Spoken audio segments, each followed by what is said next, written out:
fecha. Julio 4 de Sí, 1996. pero mi fecha no, la edad no ponen ahí. No. No, no. Entrevistada, Lore Levi de Ábeles. Entrevistadora, Mirta Yanco. Capital Federal, Argentina. Idioma, español.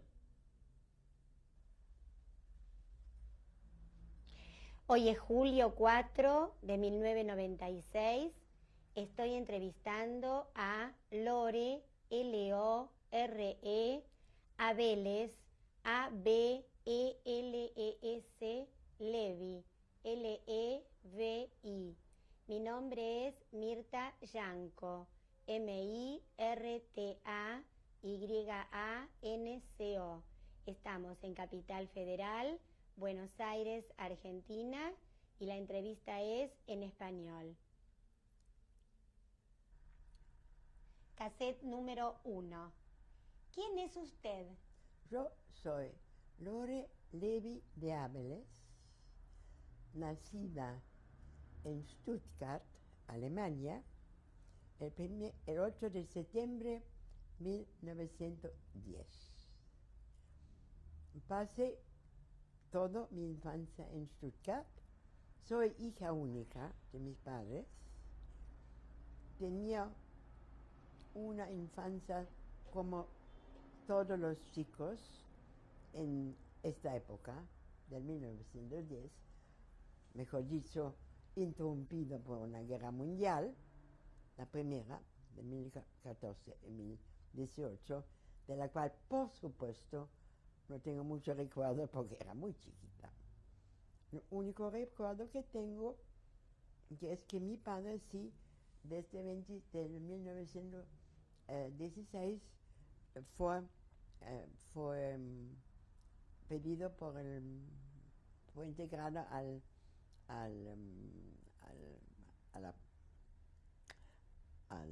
¿cómo se llama? Al ejército. Al ejército hasta el fin del 1918. Mi padre tenía una fábrica para confección de hombres. ¿Cómo se llamaba? A Levi y compañía. Durante la guerra, mi madre, que era una joven mujer de más o menos 28 o 29 años en aquel entonces, tenía que mantener la fábrica en marcha para nosotros todos, lo que se puede imaginar en esta época, la mayor cosa que se hace eran uniformes, y la joven señora tenía que verse con todos los oficiales para la venta. Entonces, mi madre era una mujer muy especial.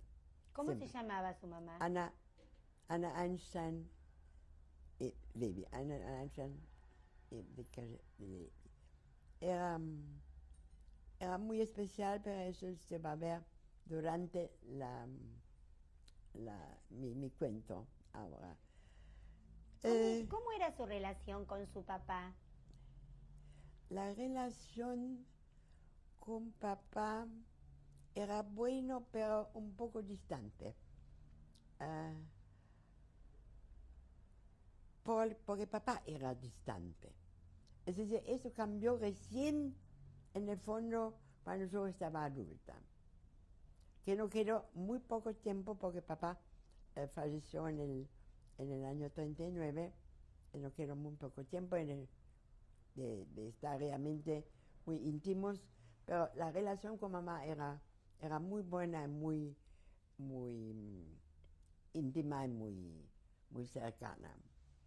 ¿Tenía amigos? Por supuesto, tenía amigos. Ahora,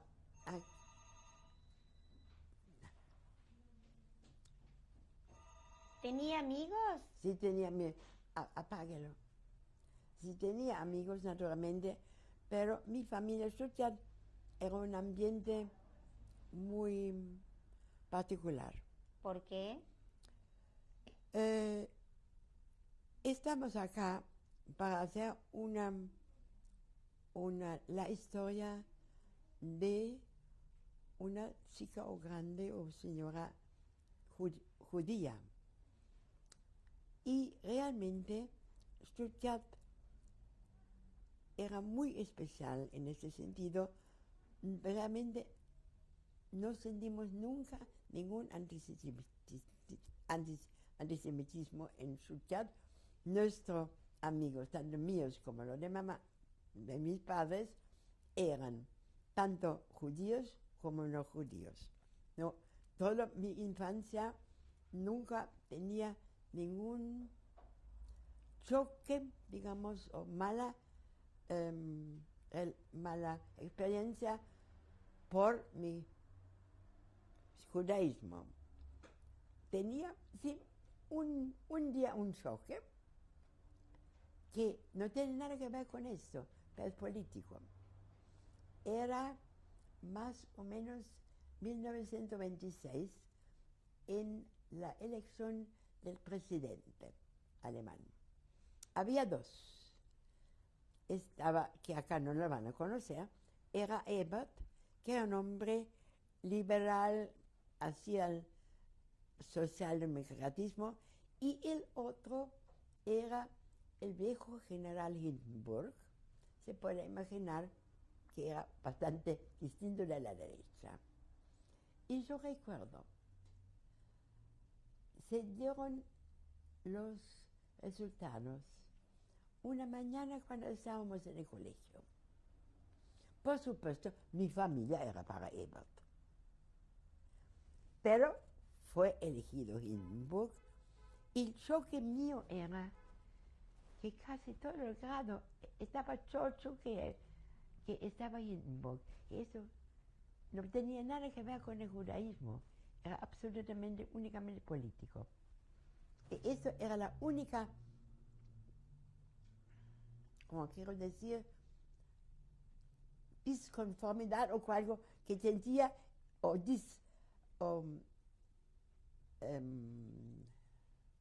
diferencia entre mí y los otros. Por ejemplo, éramos en el grado, eran más o menos 5 o 6 chicas judías, pero mis amigas eran las otras. ¿Le daban religión en la escuela? Sí. Teníamos religión del rabino de Stuttgart, que era tan mala, que nadie se interesó. ¿Por qué? Nadie se podía interesar por lo que nos contó. Estamos aburridísimos. Es una parte de que realmente, como ya mi familia era muy poco religiosa, o digamos nada religiosa, y este rabino no me podía atraer tampoco. Así que todavía abuelo sí iba para las fiestas al templo. Yo fui 2 o 3 veces para las fiestas, pero un templo en esta época en Alemania era bastante distinto de acá. ¿Por qué? Abajo estaban los hombres charlando y yendo y viniendo. Arriba las señoras, como las fiestas son siempre un principio o de primavera o de otoño. Entonces estaba con el vestido nuevo y se charlaba. Y realmente de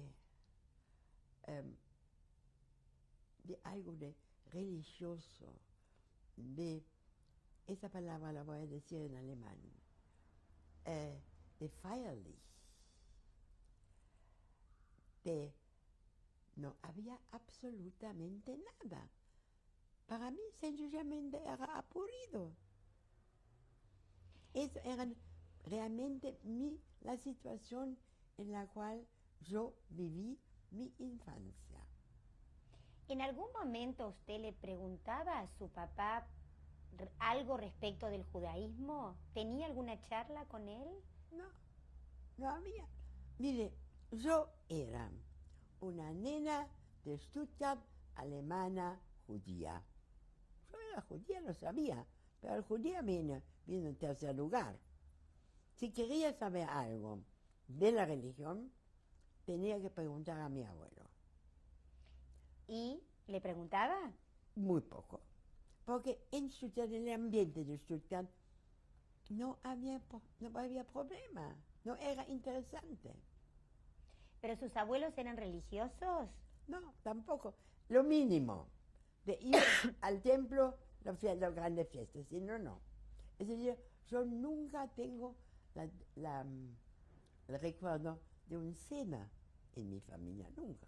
¿De alguna cena de fiesta? No. ¿No hacían? No, nunca. Pero en todo el ambiente, de mis amigos, de mi familia, todo el ambiente era igual. ¿No tuvo nunca alguna charla con sus amigos No, respecto de judaísmo? no. ¿No asistió a ningún bar mitzvah de algún amigo suyo? No. Yo creo que el único... Bat mitzvah en aquel entonces no había.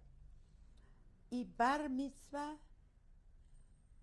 yo tenía un único amigo varón en el grupo, pero no recuerdo que él haya hecho una bar mitzvah. Nada. ¿En su barrio no vivía ninguna familia religiosa? No. ¿No recuerda? Nunca en Stuttgart, nunca tenía ninguna relación en el fondo, durante toda mi juventud. Nunca tenía relación con una familia judía religiosa o que tenía las tradiciones. Yo, de las tradiciones judías, de la historia judía, en el fondo lo tengo ahora los últimos años. Antes no. Sin saber que sí que soy judía, y nunca me negué de ser judía, pero... ¿A qué escuelas iba? A la escuela normal, es decir, la escuela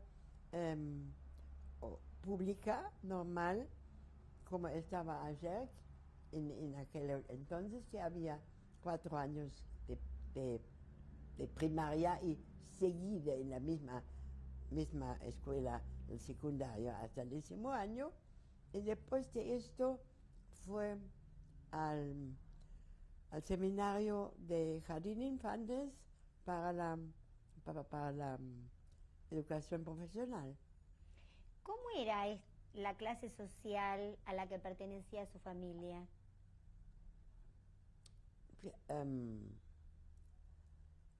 Término medio, el medio más bien elevado, es decir, muy... ¿Vivían cómodos? Sí. ¿Recuerda el lugar que más le gustaba estar en su casa? ¿Había un lugar específico que le gustaba estar? En el fondo no. Tenía mi pieza, naturalmente, pero no tengo la sensación que yo tenía un lugar preferido en casa.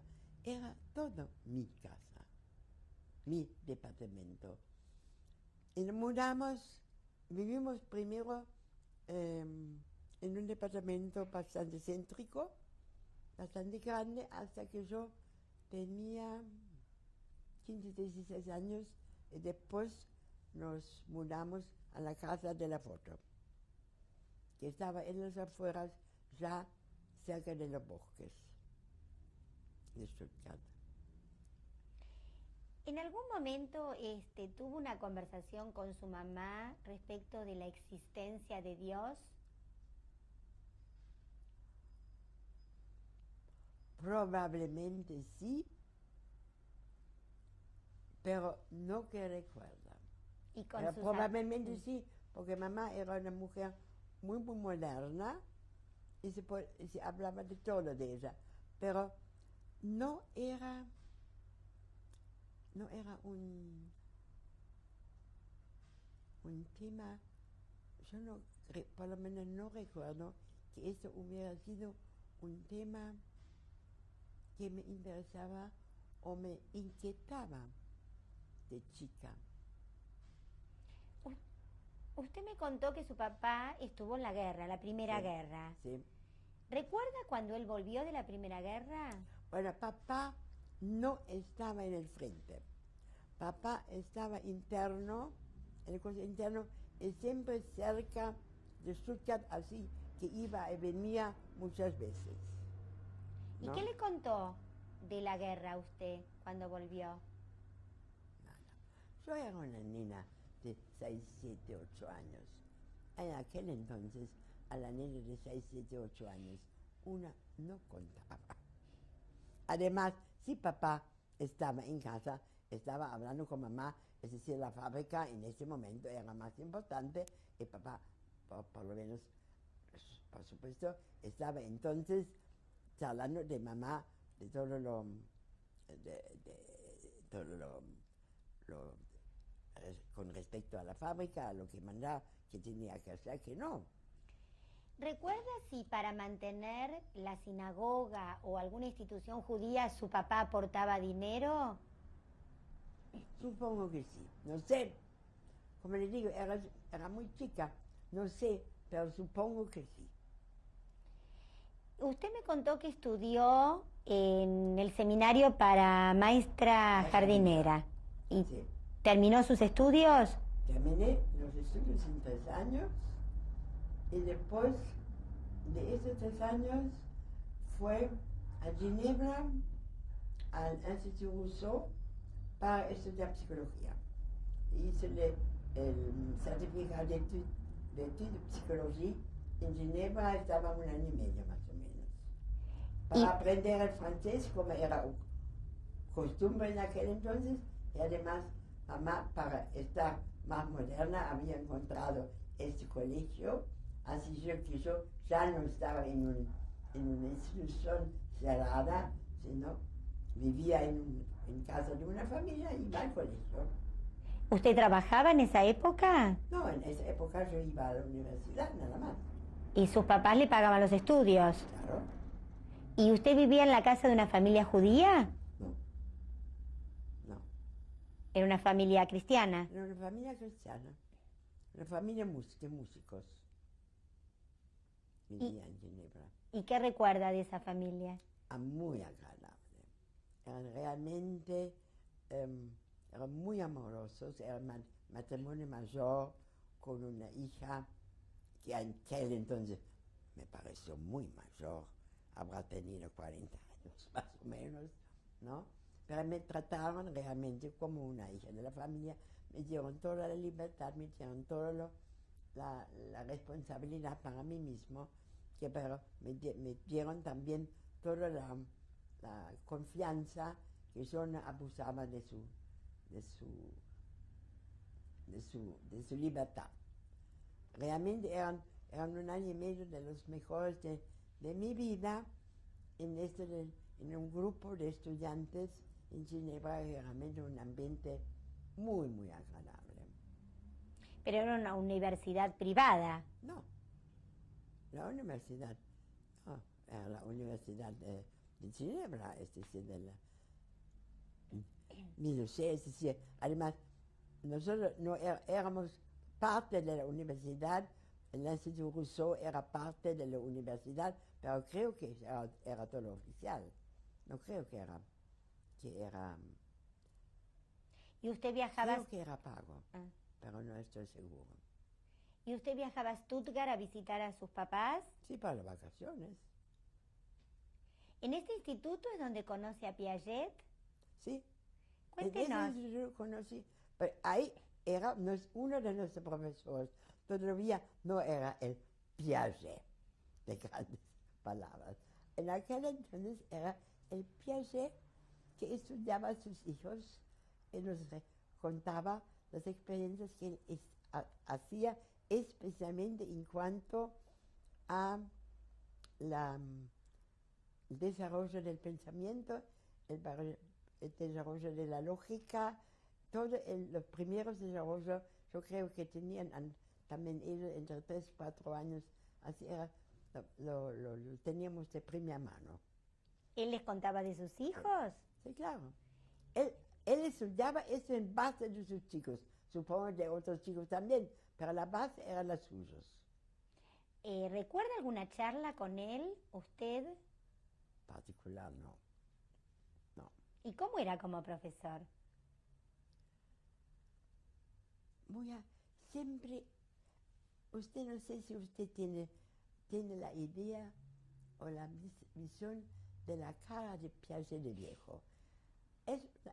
Era esto, era la cara de un buen muchacho.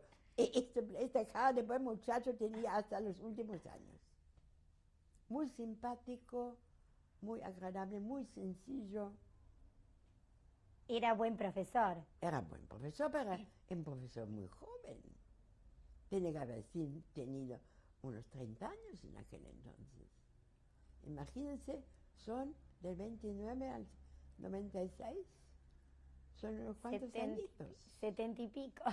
¿No? Así yo supongo que era muy joven. Bueno, y ahí después de que se recibe... Después que me recibo, vuelvo a Stuttgart y acá, primero, bueno, tenía que aprender la buena ama de casa. Mamá me mandó a clases de cocina y a clases de costura y papá me mandó a clases de máquina y ¿cómo se llama? Bueno, lo que se necesita en el negocio. Contabilidad. De contabilidad, etcétera. ¿Qué año era? ¿Cómo? ¿Qué año era? Era el 30, o el 30 a partir del 31. Y después, papá dijo, bueno, ahora vas a hacer la práctica, y me llevó a la fábrica. Mientras tanto, mamá también estaba otra vez de vuelta a la fábrica, porque el compañero de mi padre, mi tío, se jubiló. En aquel entonces todavía se jubiló a los 50, y mamá era necesario como segunda en la fábrica, así, y yo era la pequeña secretaria, como cualquier otra pequeña secretaria. Le voy a decir que todo esto me sirvió un montón. Esto eran los años 31 y 32. Y toda esa educación era la base después que yo podía vivir afuera. Y yo me podía manejar afuera sola. El trabajar en la fábrica. Sí. Haber aprendido todo esto, aprendido idiomas y aprendido a manejarme. ¿Usted en la fábrica tenía contacto con los obreros? Con los obreros menos. El contacto con los obreros era bueno, es decir, nosotros teníamos muy buenas relaciones con los obreros, pero con los obreros, naturalmente, yo tenía menos contacto, pero sí con los empleados, con los empleados, es decir, eso sí. ¿Recuerda si tenían muchos empleados judíos? No. Creo que ninguna, pero además no tenía ninguna importancia. Como le digo, y no éramos ni Frankfurt ni Berlín. Además, los judíos de Stuttgart eran, como todos los de Stuttgart, bastante sencillos, bastante tranquilos, bastante educados, con la educación que tenía todo el mundo. Nadie se demostraba. Es decir, en el fondo nosotros odiábamos los judíos de Frankfurt y de Berlín, que venían ahí bien vestidos, muy hechos, muy bien. Los odiábamos justamente porque salían del alemán común. Y yo recuerdo, por ejemplo, que un chico de Stuttgart se casó con una chica de era checa. Y venía a Stuttgart una chica de 22 años, más con maquillada y muy elegante. Y nosotros estábamos absolutamente en contra de esto. ¿Por qué? Porque salía de lo común. En Stuttgart era así, y por esto también en Stuttgart,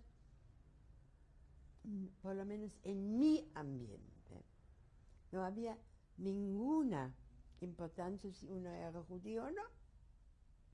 Ni de mi parte, que no era judío, que de la otra parte, que sí yo era judío.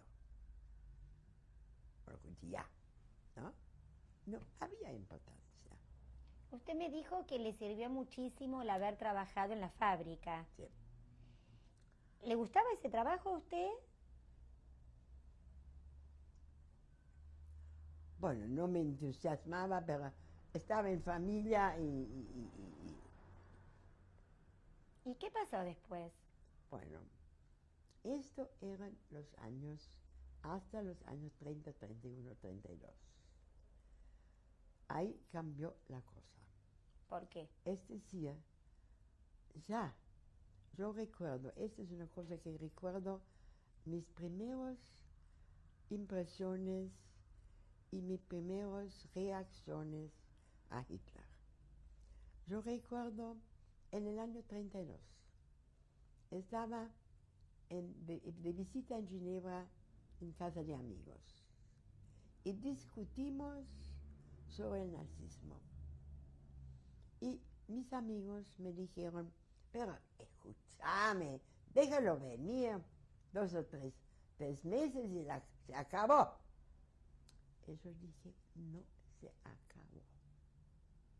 Esto es mucho más difícil y mucho más peligroso que ustedes piensan.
En 1996 estoy entrevistando a Lore, L-O-R-E, Abeles, A-B-E-L-E-S, Levi, L-E-V-I. Mi nombre es Mirta Yanco, M-I-R-T-A-Y-A-N-C-O.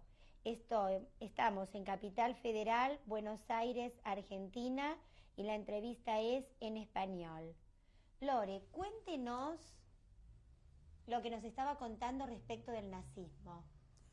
Bueno, yo le conté ahora la entrevista, la visita usted la estaba visita a Suiza y mi impresión y mi temor que yo tenía del hitlerismo. El hitlerismo empezó el 31 de enero de 1933, en el día en el cual este presidente Hindenburg, que yo le hablé antes, el señor Hindenburg dio el papel de primer ministro al señor Hitler ese día. Y este día cambió el mundo para todos nosotros. ¿Por qué? yo, en la fin de enero 33, yo estaba con unos amigos en unas vacaciones de esquí en Austria. Volvimos naturalmente con toda la gloria, toda la alegría. Teníamos 22 años, 23, éramos jóvenes, y veníamos con todo lo de las vacaciones a Stuttgart, más o menos el 3 de febrero. Y nos encontramos con nuestros padres, que dijeron, tranquilo, tranquilos. Esto era el cambio. ¿Por qué tranquilos le dijeron? Porque ya estaba Hitler. Y ya había un cambio. El cambio era inminente. ¿Qué veía usted de cambio? El cambio era inminente. Nosotros éramos los parias. Desde el principio. Es decir, la cosa fue así, aumentando. No sé si usted conoce, cada vez, es decir, el aire de contra judío, el aire ariano, vino desde el principio, desde el primer día de Hitler. No había duda. El primer boom grande era el 1 de abril de 1933. Cuando se hizo el que era el boicot. día del boicot, en el cual yo personalmente, yo le dije, estábamos en muy buenas relaciones con nuestros obreros. Bueno, papi y yo fuimos a la fábrica, como todos los días, y no podíamos entrar. No nos dejaron entrar. ¿Quiénes? Nuestros obreros no nos dejaron entrar. ¿Ellos estaban adentro de la fábrica? Sí. ¿Y qué les dijeron a ustedes? Bueno, que el día del boicot no se entra. Todos los negocios estaban cerrados. Nadie podía entrar, nadie funcionaba. Nada que estaba judío funcionaba este día. Es este día que mi esposo más o menos le llegó la carta que le mostré de la justicia, que él no podía trabajar más en las cosas de justicia. Chao, hasta luego. Antes de hablar de su marido, le quiero hacer una pregunta. ¿En la puerta de la fábrica había algún policial nazi? No, bueno, esto no le puedo contestar, no lo sé, no lo veo. Lo único que veo, o vivo, es que papá y yo volvimos a casa y mi padre me dijo, vos te vas. Yo no puedo dejar todo en banda, pero vos te vas. ¿Y usted qué Y pensó? yo era la única hija.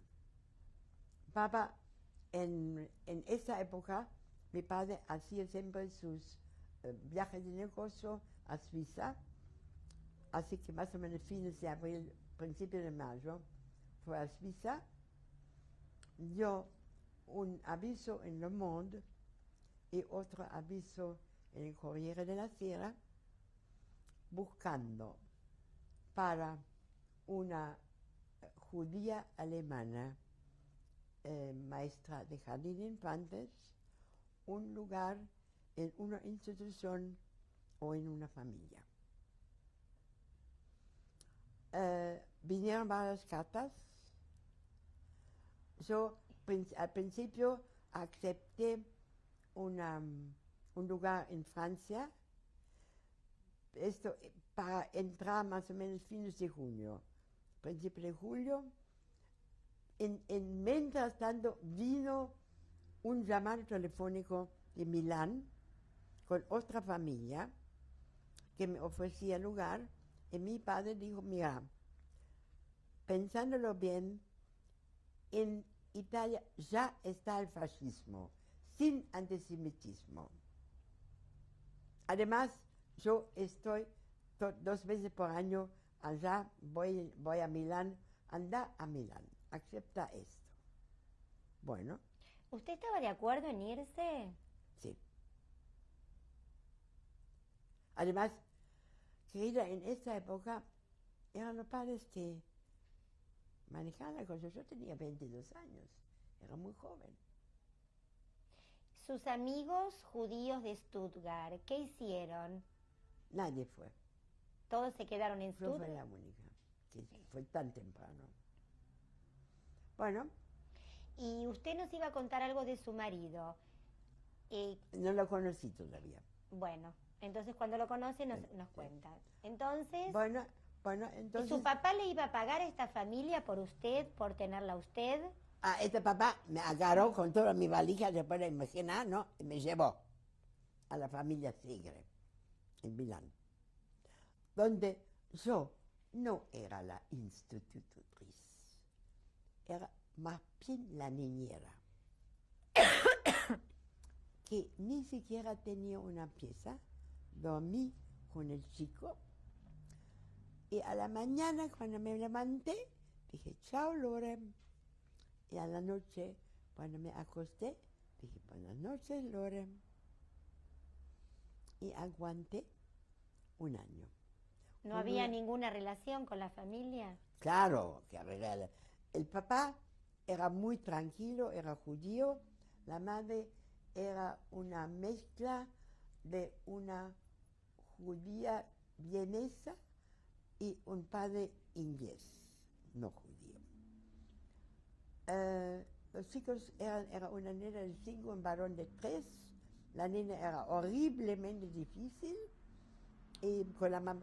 Además, había venido después de muchos años de esperarla, de infertilidad, así que era un lugar realmente de lo más difíciles que se puede imaginar.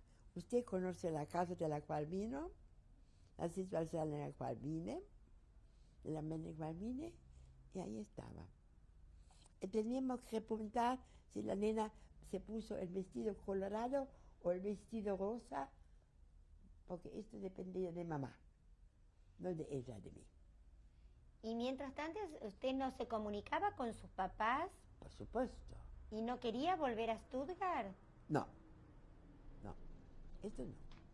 Es decir, tengo que agregar algo que en aquel entonces papá todavía me podía dar, depositar en mi nombre plata en Suiza. Yo tenía una plata en Suiza que quedó ahí.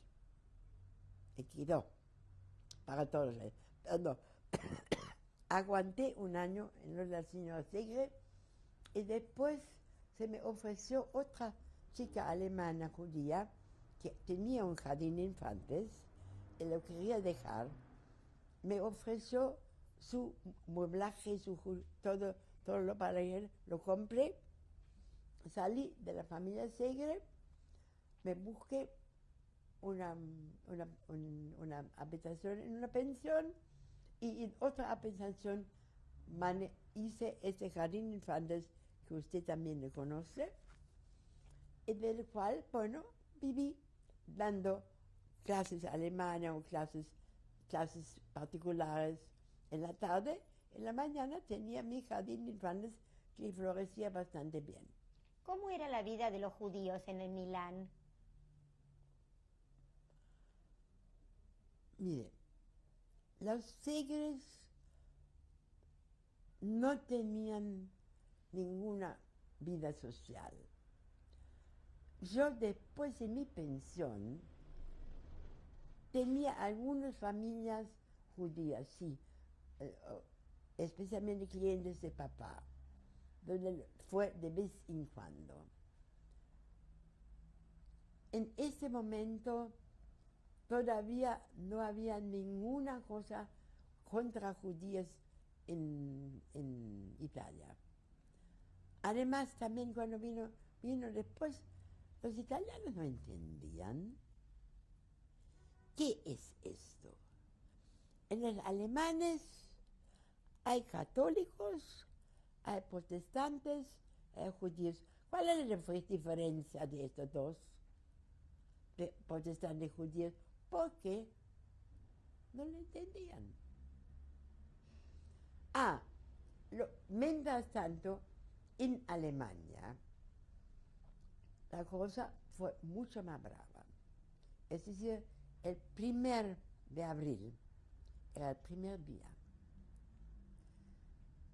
Después vinieron, no sé si ustedes lo conocen, las leyes de Nuremberg.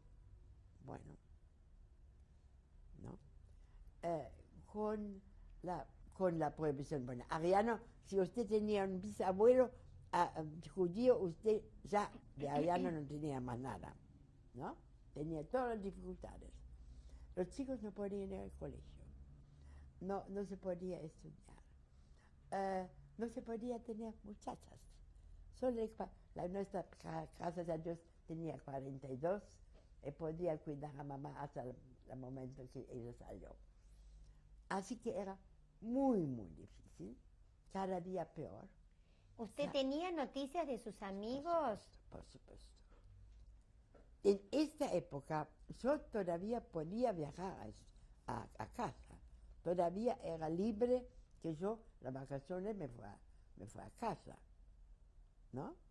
Y papá podía venir todavía, y mamá también. En aquel entonces, en los 34, 35, 36, todavía se podía viajar. Después no. ¿Cómo se sintió usted como alemana cuando a través de las leyes ya no era más alemana? ¿Cómo se sintió? Creo que no me lo hice tan claro. Además, tengo que decirle que naturalmente nuestro grupo en Stuttgart era muy excepcional.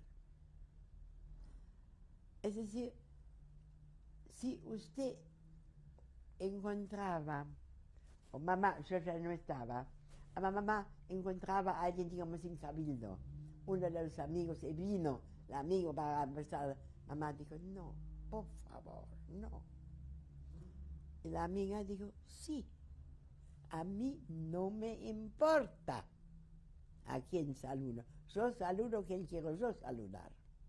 Esto era una gran parte. Estos amigos los recobré después del 45. A estos amigos yo hice mis viajes a Stuttgart después.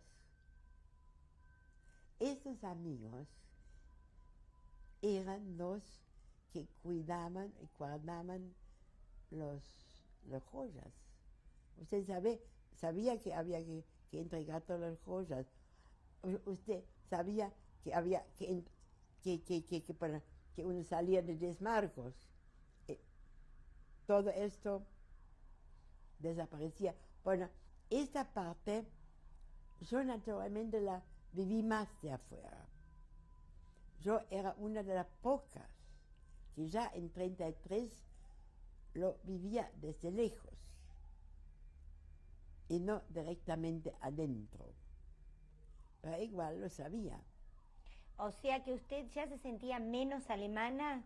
Sí, y ya estaba muy chocada, por ejemplo, de repente yo estaba todavía en la casa de Segre, en el título del diario La Matanza de Röhm, el título del diario el incendio del Reichstag, todas estas cosas, ¿no? Era una detrás de otra y aumento, muchos, casi la mayoría, pensaba que un día va a terminar, no se puede. Y recién la gran, la gran emigración vino en el 36, 37, 38. Era muy difícil. Pero yo, mientras tanto, Estoy en Italia, Está con el jardín en Milán. tengo mi jardín en Milán. En este momento conozco a mi esposo. ¿Qué había pasado? ¿Su esposo era? Mi esposo era alemán de Dresden, Y era abogado. abogado. Era abogado. ¿Y en dónde trabajaba? Y había emigrado primero a Suiza, después a Italia, indemnizándose. Primero trató de hacerse, ¿cómo se llama? Eh, em, bueno, ventas, es decir, la palabra ahora no viene. Él No era importa. abogado y trabajaba de abogado ¿en dónde? No, él trabajaba abogado en Dresden, en Alemania, hasta el 33, que ¿Y se qué? le cortó. ¿Y qué le pasó en el 33? En el 33 él se fue. Él se fue a Italia, ¿Pero por qué? porque no podía más trabajar en Alemania. Cuéntenos qué le mandaron. Le mandaron la...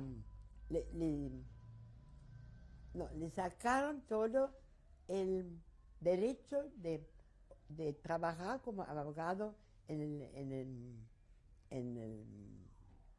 ¿En su ciudad? la sociedad, ¿En Alemania? sí, en Alemania, ¿no? Así que él fue y se puso en Italia también en el 33, 34. Primero tenía Representación. representaciones de algo que no fue.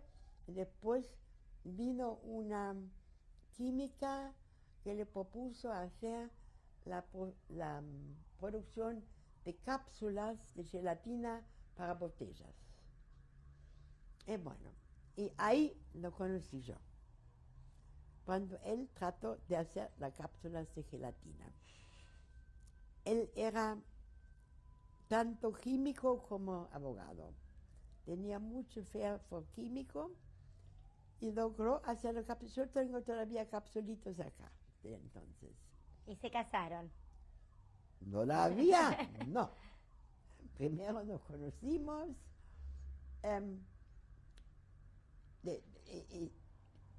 Conocimos más o menos fines de 35, principios de 36, nos amigamos.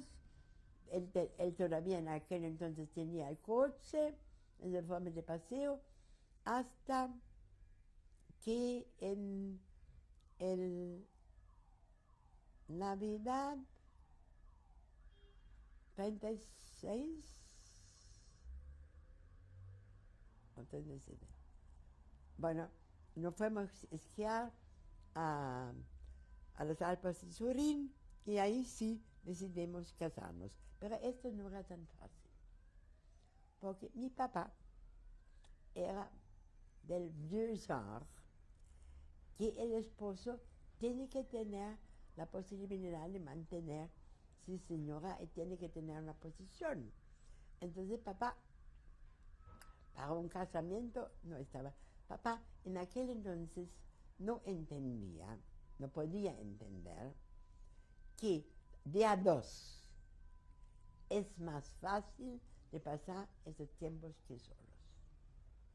A esa altura, ¿su papá todavía tenía la fábrica? No, aquel entonces papá ya había vendido la fábrica de Chaucha Palitos a su primer empleado y no tenía más la fábrica. Y papá en aquel entonces, en el 36, quería emigrar a Brasil. ¿A Brasil? Sí, y me quería llevar. Y yo dije, yo sola no voy. O con mi novio o no.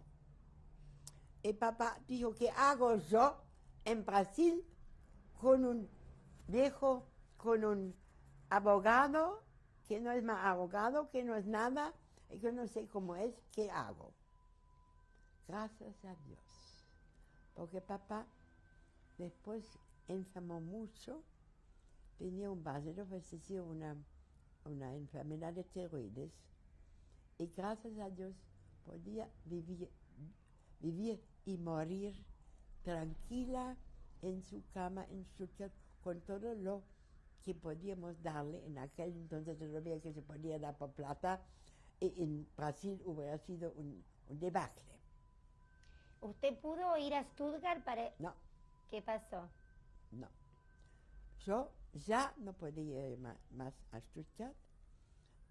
Mientras tanto me casé en el 37. Mamá, por el final, digo, ¿qué querés? ¿Son grandes? Me casé, vino enseguida Gaby, en el año 38, y papá y yo dejé el jardín de infantes y trabajé con mi esposo en la fábrica de cápsulas. Y papá falleció el 31 de enero del 39, y yo quería ir todo ese tiempo con Gaby a Stuttgart para por lo menos estar con mis padres. No podía. Fue al consulado cuando murió papá. En el consulado estaban bastante amables. Me dijo, mire, yo tengo que mandar por permiso a Berlín. Y todavía no había computadoras y fax, ¿no? Hasta que yo tengo la respuesta, el tiempo pasó. Así no hay caso. Así que no había caso, no podía volver. Quería preguntarle, su marido, de su familia, de sus padres o de sus hermanos, ¿qué noticias tenía de Alemania? Mira, sus hermanos, su hermano mayor estaba en Italia, el hermano menor también.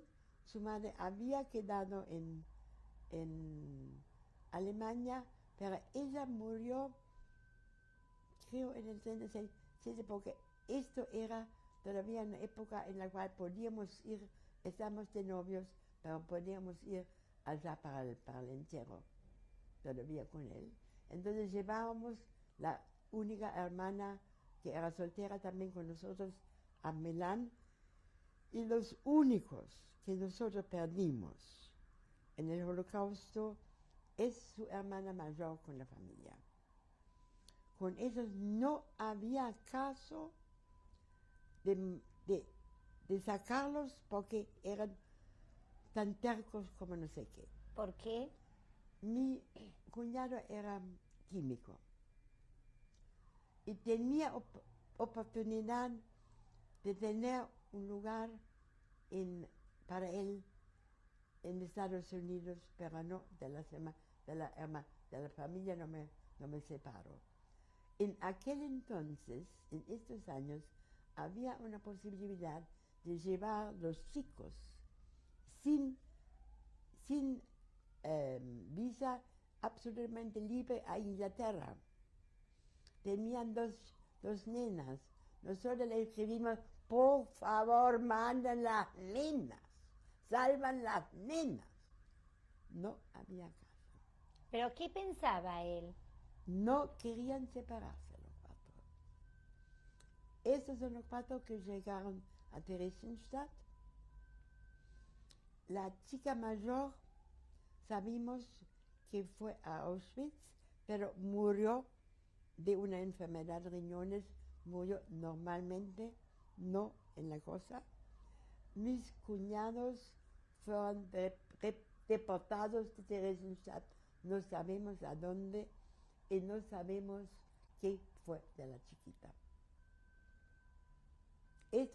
Pero esto personalmente de mi familia es el único. Es decir, mis otros, yo no tenía hermanos y los otros se salvaron, los tres, y también los primos, un montón, o a África, a Sudáfrica o a Australia fueron. Pero estos cuatro, por pura terquedad. Volvemos a la época que usted ya la tiene a Gaby y que no puede ir al entierro de su No. papá. No, pero al mismo tiempo, en esa época, ya se sabía, durante el embarazo con Gaby, ya se veía que también en Italia iba a cambiar. ¿Qué es lo que veía? Bueno, en principio del año 39 o el fin del año 38, estaba Hitler en Italia para una visita a Mussolini y ahí venían todas las leyes, eh, Las mismas leyes a las mismas Milán. leyes alemanas se transportaban a Italia.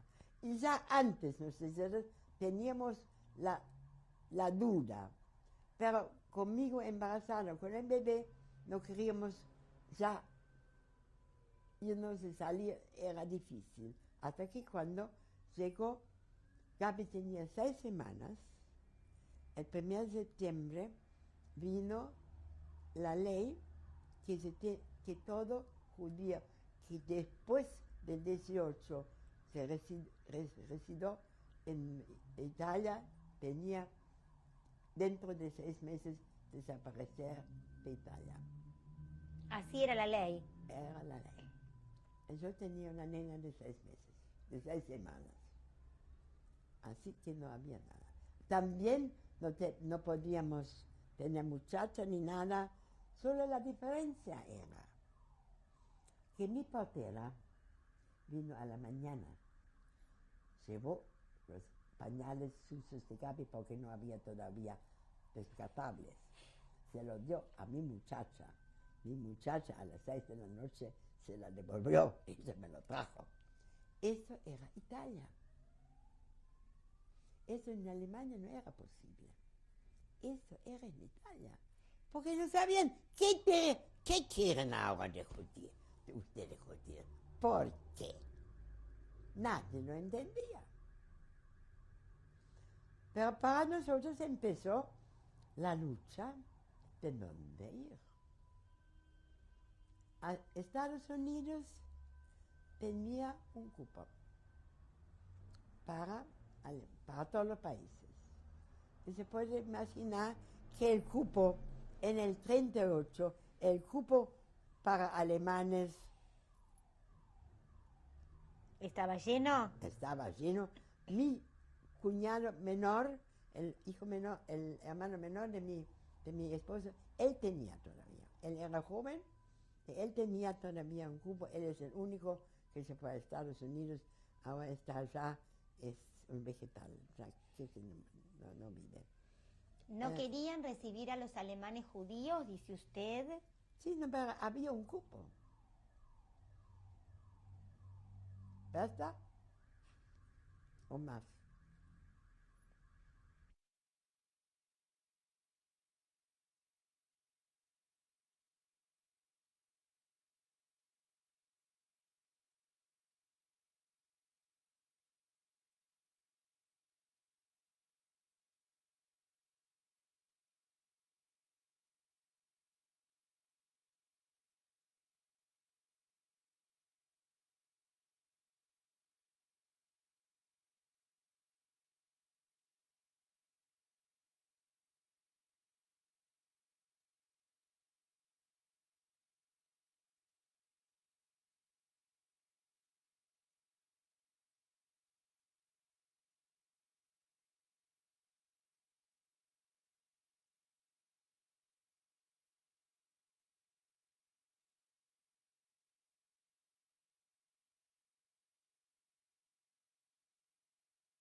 Julio 4 de 1996.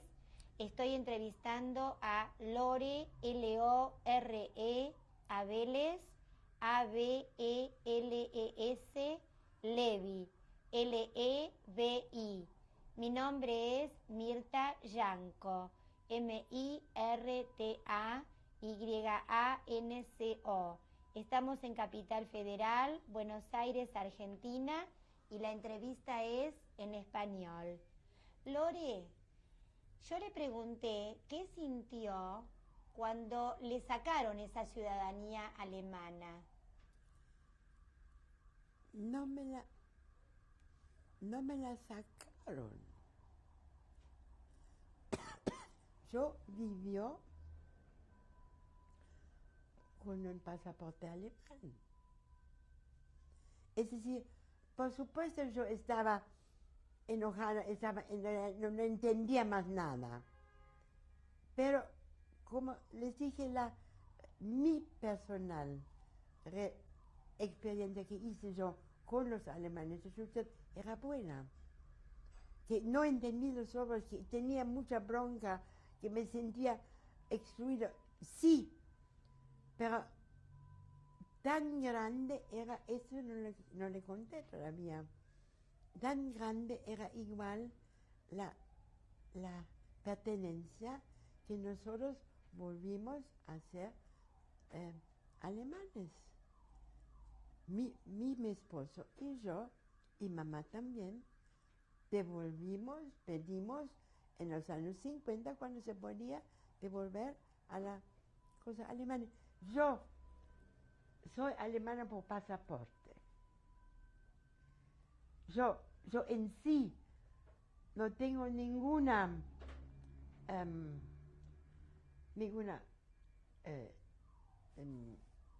¿cómo se llama? Pertenencia a ningún. Yo pertenezco al mundo, soy una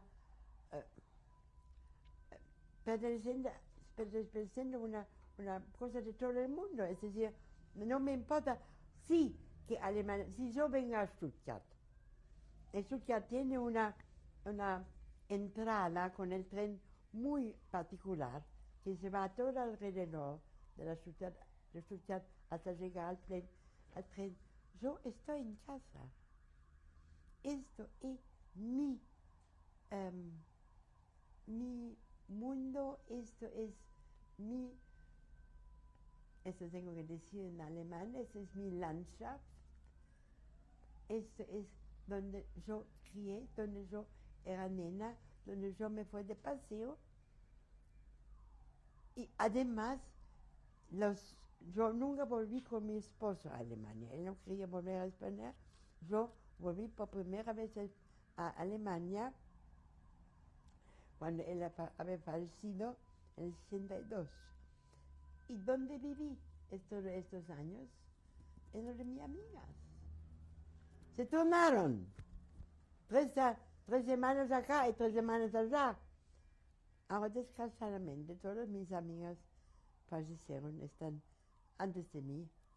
Y a pesar que yo no puedo, personalmente, por salud no puedo ir, tampoco no tengo más para dónde ir. Volvemos a la época en que en Italia también las leyes hacen que los judíos tengan que irse. Sí.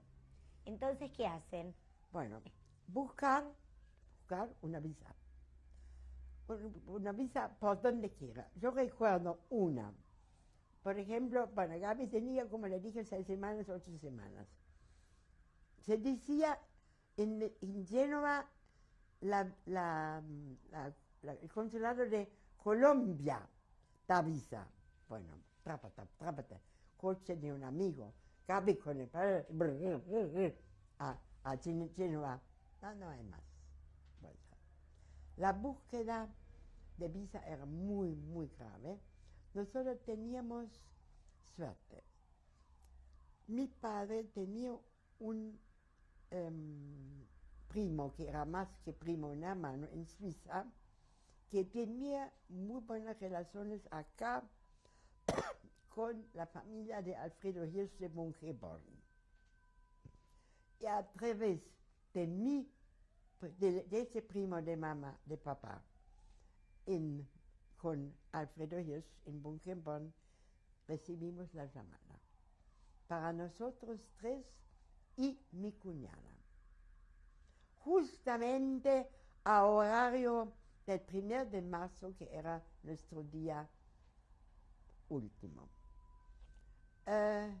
Mientras tanto, esto intercaló, mientras tanto, nuestra fábrica de las cápsulas andaba bastante bien. Estamos afuera del desastre. Chao. La única cosa era que la pequeña la pequeña plata que podíamos hacer, podíamos llevar acá. Además, bueno, teníamos la visitación de Argentina, vimos con un barco alemán, con el general Osorio, por la nena. Porque yo sabía que la nena más o menos estaba bien. Y ahí era en el fondo el barco, esto le conté la última vez, la única experiencia mala con alguien que yo hice en el barco. Era el médico del barco. Éramos 3 bebés en el barco, él cada mañana saludaba a las 2 otras y a nosotros. Muy amables era la otra parte del staff. Es decir, las mucamas eran todos muy agradables. El mismo capitán. No había éramos un montón de judíos alemanes que venimos con este barco. ¿Y qué pasaba con este médico? No me miraba. Bueno, un día le llevé a Gaby, me la tenía que mirar, pero nunca más. No me preguntó, señora, ¿se le pasó? No. ¿Y por qué piensa usted que no lo miraba? Porque eran judíos. ¿Porque ustedes eran judíos? Sí, los otros bebés no. ¿Él era alemán? Claro, era un barco alemán. Por supuesto, sin la beba no hubiéramos viajado con un barco alemán. Pero con el barco alemán podíamos pagar con nuestra plata en Alemania, y era la beba realmente muy chiquita, porque hemos tenido ningún mala experiencia, vinimos con el barco alemán. Cuando llegaron a la Argentina, ¿tuvieron algún inconveniente para entrar? No, ninguno. Vinimos acá. Esa es una cosa linda. Vinimos acá, llegamos acá con el barco, en el puerto había un primo que había llegado 3 semanas antes, pero conocía ya Buenos Aires fenómeno. Habían alquilado una pieza para nosotros en la esquina Esmeralda y Tucumán o algo así. Bueno, nos dijo y yo era una mamá un poco loca, ¿no? Habíamos salido muy temprano, etc. Y la nena en la aduana justamente se quedó dormida en el cochecito. Y ese primo, que era tan ya de Buenos Aires, dijo, bueno, son un poco cuadras de acá del barco al hotel. Entonces mi esposo y mi cuñada, con toda la valija, se fueron con el taxi. Y yo, con mi cochecito y mi beba del Retiro a Esmeralda y Tucumán. Bueno, cuando una vez, con el italiano, el castellano un poquito sabía, en la esquina, Alem y cuando se sube, pregunté dónde está la calle Esmeralda. Entonces me mandaban una cuadra arriba. Y cuando yo tenía la calle Esmeralda, dije, bueno, ahí estás. Además, enseguida me di cuenta que era por 100, lo que es absolutamente desacostumbrado en todo el resto del mundo. Entonces, bueno, yo estaba al 1300 o algo, y tenía que llegar al 400, pero sabía, bueno, Esmeralda, con el cochecito. Bueno, aquí usted tuvo otro hijo. Bueno, entonces mi esposo pensaba que no me iba a encontrar nunca más, pero seguí. Después fuimos a una pensión acá en Belgrano. Mi esposo buscó trabajo, era muy difícil. Hay un pequeño cuento del señor Hirsch. Mi esposo fue a ver al señor Alfredo Hirsch en Monkenbrand para agradecerle la ayuda, lo cual me dijo el señor Hirsch, le dijo, va a ser bastante difícil para usted de encontrar un lugar a su edad de abogado, no. Pero vaya a la caja y paga los telegramas que le mandé. Sí, ese es el señor Hirsch. Y bueno, tratamos esto, tratamos el otro. Habíamos empezado una fabricación otra vez química de ¿cómo se llama? Bueno, en este momento ¿verdad? Con también con químicos que no podían sacarlo. Mi esposa al final, ¿cómo se llama? ¿Un medicamento? Un medicamento, un polvo blanco bio, lo más común que hay. Bueno, ¿Biodegradable? ¿Algo biodegradable? No biodegradable. Biodegradable en aquel entonces no había. Bueno, aquí tuvieron otro hijo. ¿Cómo? Acá no, tuvieron otro hijo. a los 5 años. Bueno. Cuando Gaby tenía 5 años. Antes no se podía, ¿no? ¿Y después, esto no fracasó. Después vinieron mamá y mi abuela. En el 41. La trajeron de Alemania. La trajimos de Alemania. Mamá no quiso venir con nosotros porque tenía los padres vivos todavía. Y después... ¿Y no tuvieron inconvenientes para traerla en el año 41? Bueno, la llamada para mamá la hicimos de acá. Y acá, escuche, es interesante. En aquel entonces, ¿cómo se hace una llamada? Teníamos un empleaducho de la aduana, de la inmigración, que hacía nada más ni nada menos que poner el papel nuestro todos los días arriba. Eso era lo único. Bueno, tenía algunos pesitos después, pero algunos pesitos y no más, ¿no? Pum. Así teníamos más. Y abuela no podía pedir de allá, pero ahí ella hizo el llamada o el pedido desde el consulado en Stuttgart, que eran muy agradables. Así, en el 41, sobre un barco español, que en este momento lo olvide, en tercera clase, otra cosa no había, con desmarcos, ¿no? Vino su mamá Vinieron y su abuela. mamá y abuela. Y por mamá, después mi esposo consiguió el lugar donde estaba hasta el final, que es una firma que todavía existe hoy, con la cual estamos todavía amigos hoy. Era una importación y exportación de algodón alemana, de Stuttgart. Y ahí mi esposo trabajó hasta el final, no muy feliz. Es decir, mi esposo realmente era un hombre muy chocado, no bloqueado, muy destruido de esto.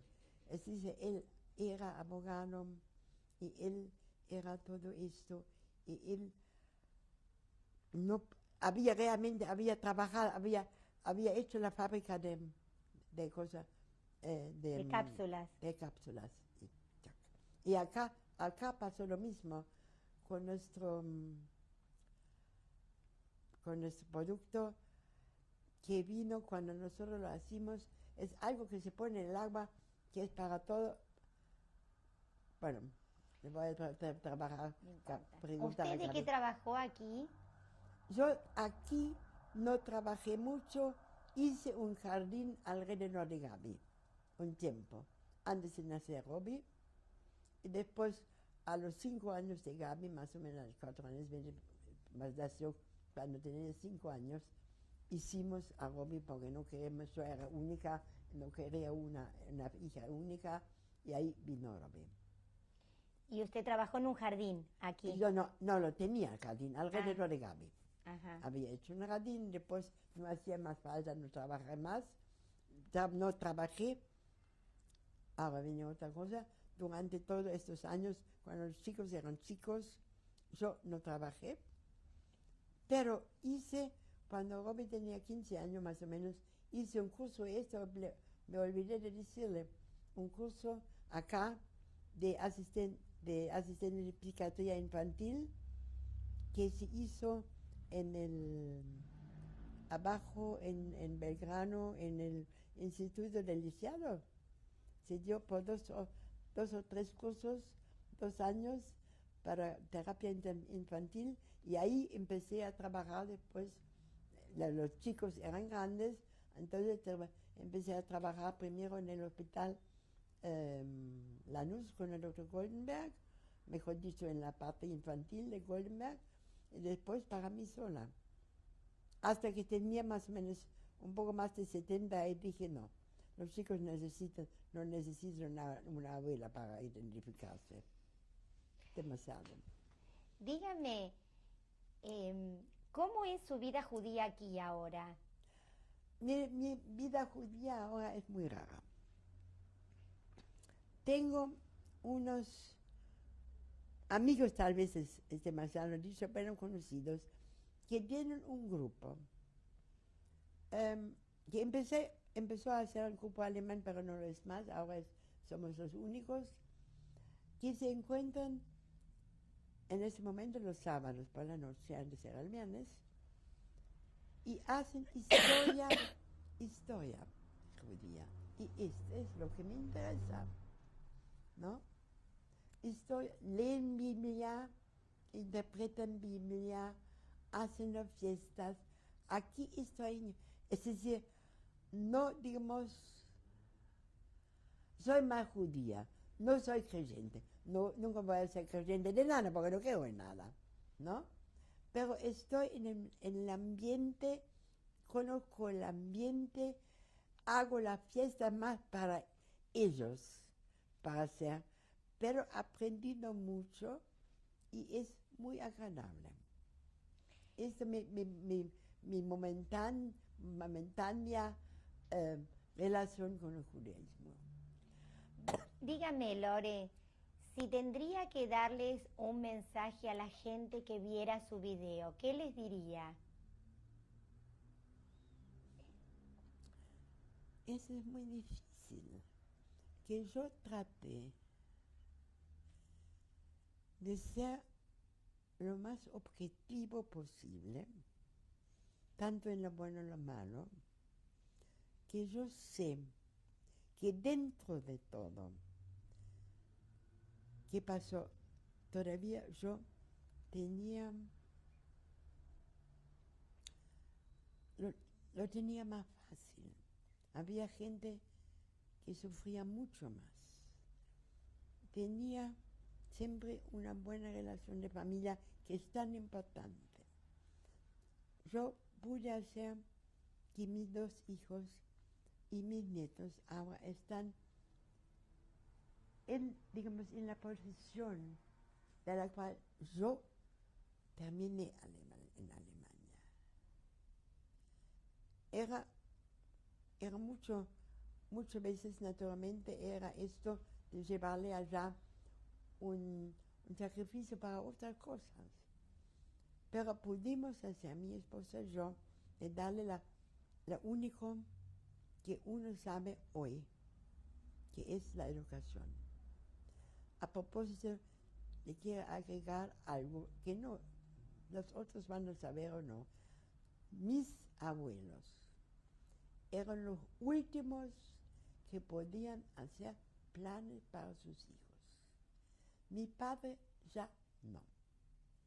Vino la Primera Guerra Mundial, vino la inflación, vino Hitler, y hoy en día nosotros no podemos decir nada de lo que va a ser de nuestros hijos y de nuestros nietos o bisnietos míos.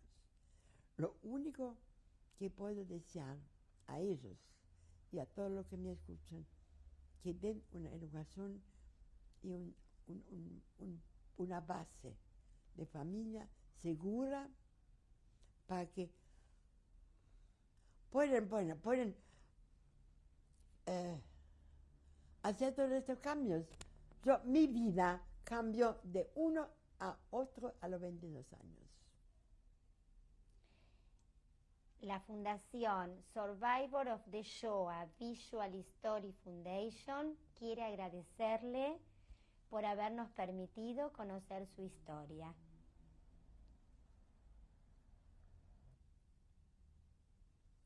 Eso es un documento de lo más raro posible.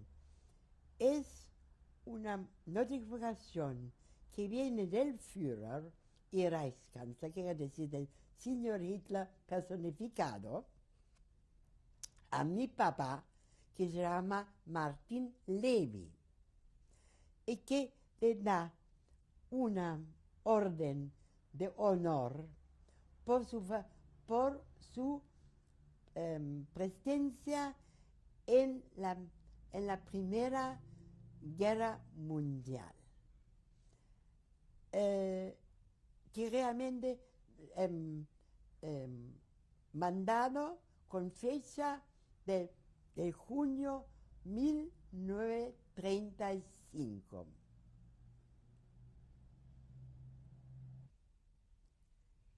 Esto es el documento del mayo 33 que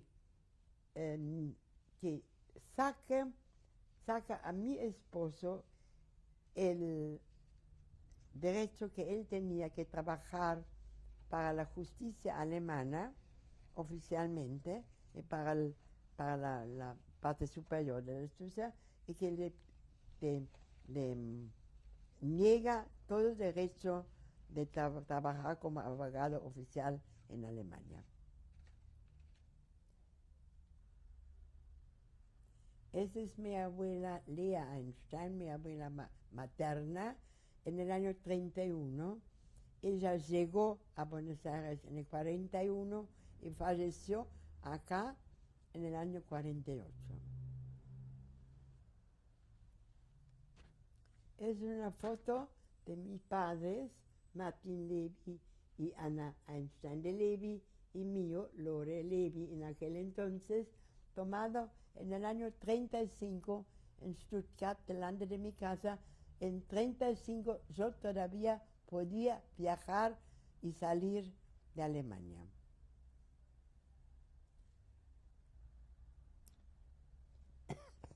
Esa es la familia delante de mi casa. Son mis abuelos, mis padres, yo, una tía mía y mis primos, en el año 31.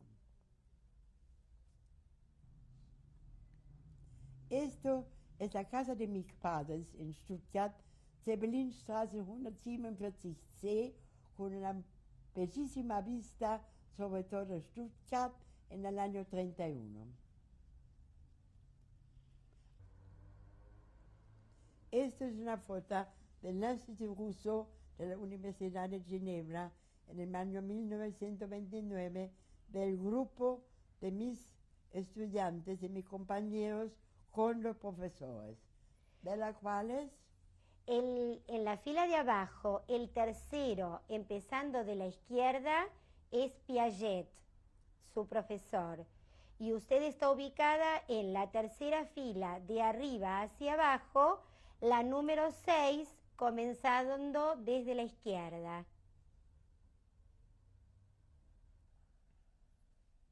Ese soy yo, Lore Levy, con los chicos de mi jardín de infantes que tenía en el año 35-36 en Milán.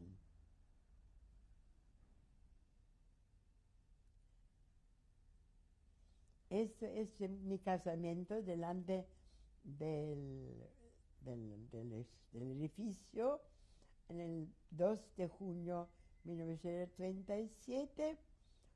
Mi casamiento con Gustavo Abeles y presentes. A la derecha está la mamá y el papá de Lore, y a la izquierda, abajo, son cuñados. Uno de ellas es la que vino a la Argentina, y la otra señora y el otro señor que están arriba son los cuñados que fueron deportados a Theresienstadt y murieron.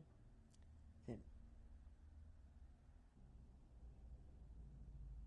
Esa es mi mamá en el año 68, acá en la Argentina, con sus 3 bisnietos, los hijos de Gaby, que son Fernando, Mariela y la última en la otra foto, Paula, como bebé.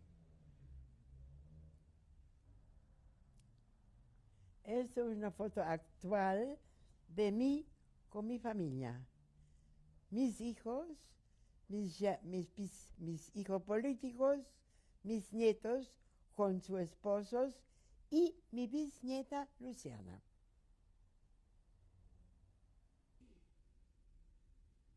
...2 de junio 1996. Abuela Oma con todos sus nietos y bisnietos.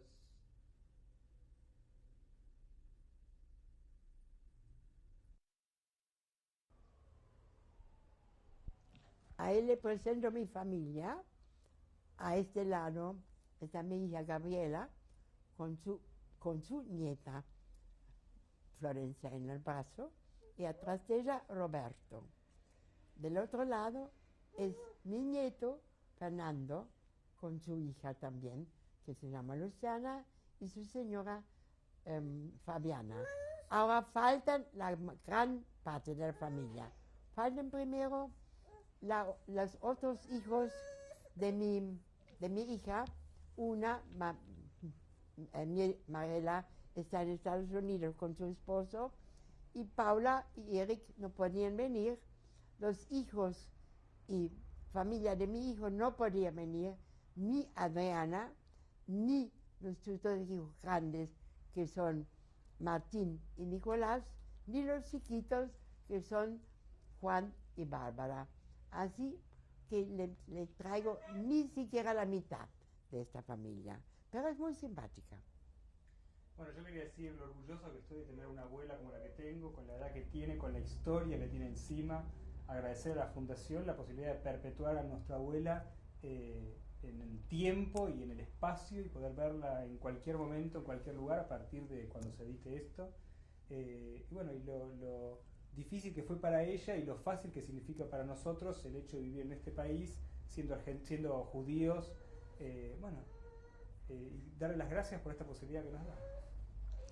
La Fundación Survivor of the Shoah Visual History Foundation quiere agradecerles nuevamente por habernos permitido conocer su historia, y lo mismo a toda la familia.